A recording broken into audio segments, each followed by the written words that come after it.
So hello everyone. These are a few questions from the specimen paper. So let's solve it.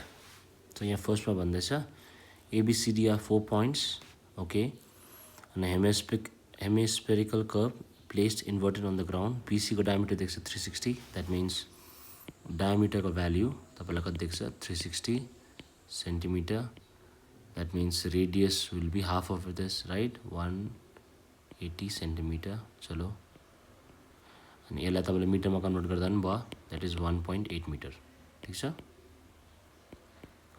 त्यहाँबाट next हामीलाई भन्दैछ ए को value छ r/3. r/3 भनेपछि तपाईको 180/3. 180/3 means 60, right?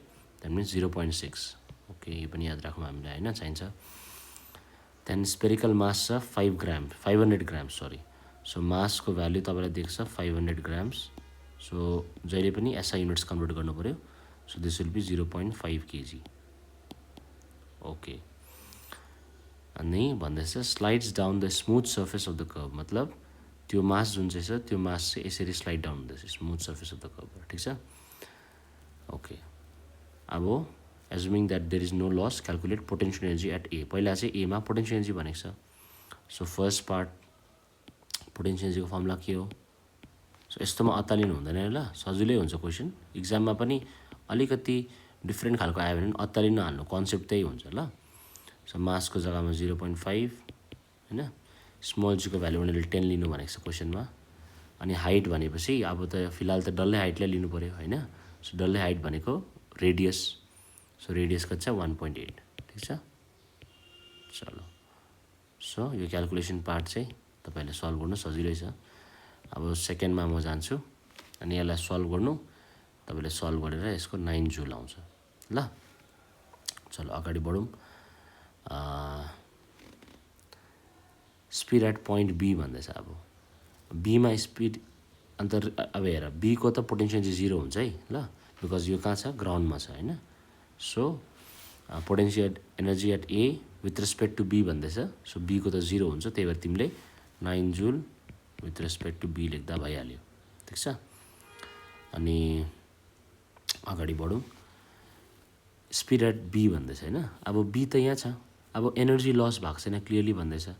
So energy loss भएको छैन भने whatever energy potential energy was at A त्यही नै के हुन्छ काइनेटिक एनर्जी अफ बीमा कन्भर्ट हुन्छ, राइट? सो काइनेटिक एनर्जीको फर्मुला के हो? Half of m v square. अनि पोटेन्सियल एनर्जी एट ए कति छ 9, हैन? सो हाफ को हाफ, मास को जग्गामा 0.5, वी स्क्वायर को वी स्क्वायर. ठिक छ. सो पोइन्ट यहाँबाट हट्यो, यहाँ 0 जान्छ. सो तिम्रो वी कति भयो? Root over. अब यो दुईटालाई यता गयो 9 × 20/5. 5 1 जा 5, 5 4 जा 20, हैन? सो कति आउने रहेछ यो? Root 9 is 3, root 4 is 2, that is 6 metre per second. Easy. ठिक छ. अब लास्टमा भन्दैछ काइनेटिक एनर्जी एट डी हो.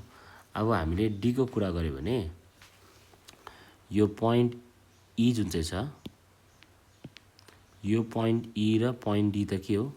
यिनीहरू त सेम हाइटमा छ नि त, हैन? भनेपछि ईमा जति तिम्रो पोटेन्सियल एनर्जी हुन्छ त्यही नै डी को तिमीले पोटेन्सियल एनर्जी लिन सक्छौ या त काइनेटिक एनर्जी, हैन? त्यो दुईटै एउटै, मतलब तिमीले सिमिलर लिन सक्छौ किनकि both are at same height. ठिक छ. सो हामी के गरौँ भन्दाखेरि चाहिँ पोटेन्सियल एनर्जी अफ ई निकालौँ. ठिक छ. सो हामीले जुन चाहिँ पोटेन्सियल एनर्जी अफ ई निकाल्छ त्यो चाहिँ कति हुन्छ भनेदेखिलाई फेरि एमजिएच, हैन? सो मास छ तिम्रो 0.5 इन्टु जी को भ्यालु 10. अब हाइट हेर्नु पर्यो भने डल्लै चाहिँ आर थियो, हैन? अनि यो एई त कति छ r/3 भनेपछि यो रिमेनिङ डिस्टेन्स, यो रिमेनिङ हाइट चाहिँ कति हुन्छ भन्दाखेरि चाहिँ r माइनस r/3, हैन? r माइनस r/3 गर्नु पर्यो नि त, हैन? एग्रिड. सजिलो छ. सो यो तिम्रो एलसिएम गऱ्यो भने कति आयो? 2r/3 आउँछ. कति आउँछ? 2r/3. ठिक छ. सो हाइटको जग्गामा तिमी 2r/3 लगाइदियो. सो 2r, r भनेको कति हो? 1.8. 2r/3. ठिक छ. इजी. सो पोइन्ट हट्यो, यहाँबाट 10 जान्छ. 3 1 जा 3, 3 6 जा 18 भइहाल्यो. 10 10 10 पनि क्यान्सल हो। त्यहाँबाट यो कति भयो 0.5 इन्टु 2 इज तिम्रो 1 इन्टु 6 कति भयो 6 जुल। ठिक छ, भनेपछि तिम्रो पोटेन्सियल एनर्जी एट ई चाहिँ कति रहेछ 6 जुल। अब पोटेन्सियल एनर्जी एट ई चाहिँ 6 जुल हो भने द्याट मिन्स अब टोटल एनर्जी कति थियो पोइन्ट एमा टोटल एनर्जी कति थियो 9 जुल। अब 9 जुलमा एदेखि यो एदेखि ई जाँदा चाहिँ के भइसकेको छ तिम्रो 9 जुलबाट 6 जुल चाहिँ पोटेन्सियल एनर्जी भइसकेको छ। भनेपछि काइनेटिक एनर्जी कति हो 3 जुल। बुझ्छ नि होइन यति त, ठिक छ। सो काइनेटिक एनर्जी एट ई कति छ 3 जुल। अन्त डी पनि सेम हाइटमा भएकोले गर्दा काइनेटिक एनर्जी एट डी पनि कति हुन्छ तिम्रो 3 joule. Okay, so I hope this is clear. Let's move to the next sum. चलो अब यहाँ नेक्स्ट सम्म हामीलाई भन्दैछ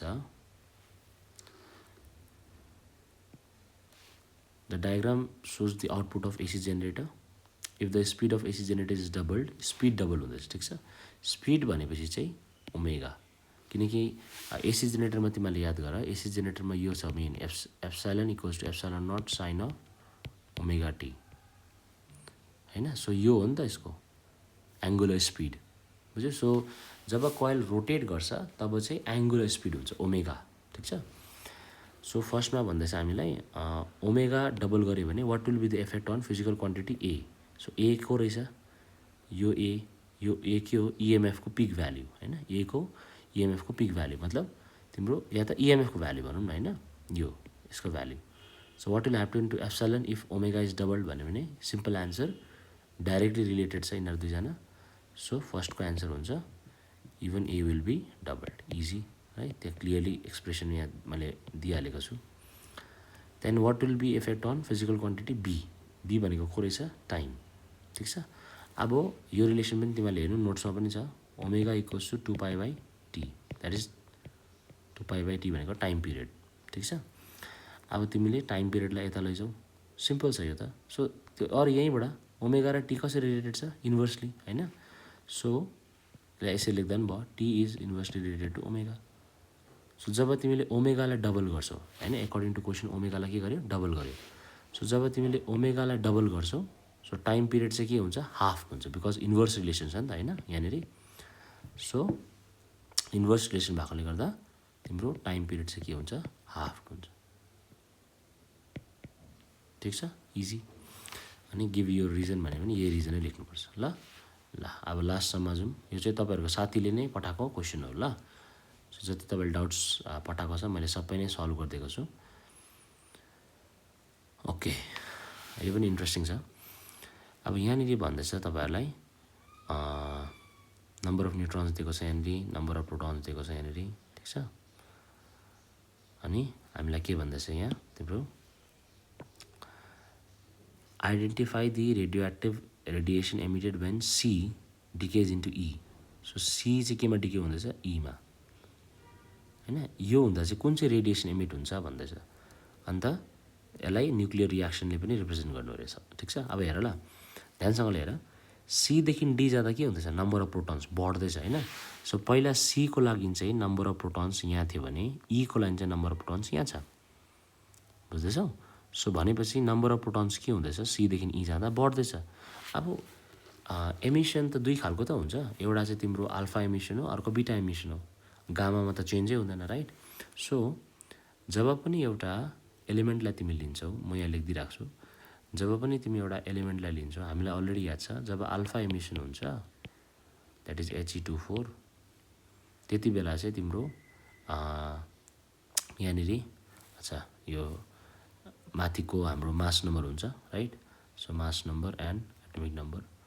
अन्त यो एलिमेन्टलाई चाहिँ let me just use it as a X, ठिक छ।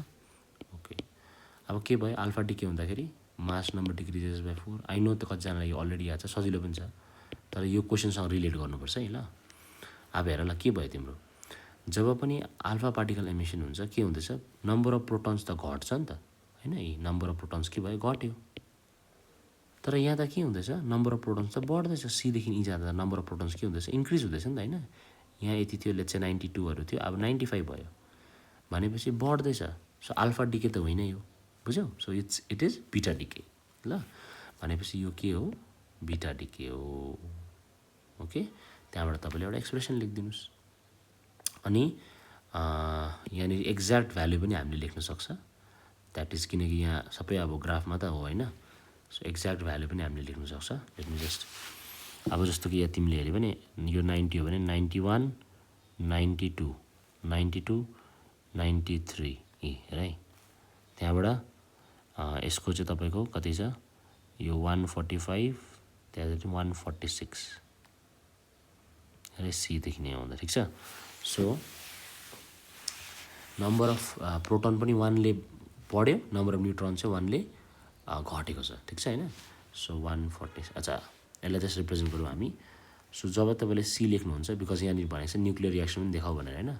सो सी लेख्दाखेरि तपाईँको मास नम्बर माथिपट्टि लेख्नु पऱ्यो भने कति हुन्छ? मास नम्बर त नम्बर अफ प्रोटोन र नम्बर अफ न्युट्रोन टोटल होइन। सो सी को नम्बर अफ प्रोटोन कति छ? 92।